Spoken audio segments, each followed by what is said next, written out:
ఇరాన్తో శాంతి ఒప్పందం కుదిరే అవకాశం ఉందని అమెరికా అధ్యక్షుడు డొనాల్డ్ ట్రంప్ మరోసారి వెల్లడించారు. చర్చలు విఫలమైతే సైనిక చర్య ఎల్లప్పుడూ ఒక ప్రత్యామ్నాయంగా ఉంటుందని తేల్చి చెప్పారు.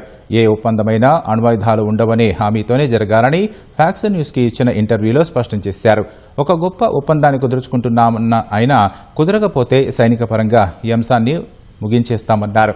వెనిజువేలా సహా గతంలో జరిగిన సైనిక చర్యలను గుర్తు చేసిన ట్రంప్ వాటిని ఒక్కరోజు విజయాలుగా అభివర్ణించారు. సంతృప్తికరమైన ఒప్పందం కుదిరితే సైనిక చర్యల వైపు వెళ్లకుండా ఉండాలని తాను ఆశిస్తున్నట్లు ఆయన చెప్పారు. ఒప్పందం కుదిరిన వెంటనే హర్ముజ్ జలసంధిని తెరవడం వంటి తక్షణ ప్రయోజనాల గురించి ప్రస్తావించారు. అణ్వాయుధాలు వదిలివేసేందుకు ఇరాన్ అంగీకరించినట్లు వివరించారు. ఇరాన్తో చర్చలను కఠినమైన ప్రక్రియగా ట్రంప్ అభివర్ణించారు. ఇందుకు చాలా సమయం పడుతుందన్నారు. తనకు ఎలాంటి తొందర లేదన్నారు. తొందరపడితే మంచి ఒప్పందాన్ని కుదుర్చుకోలేమన్నారు.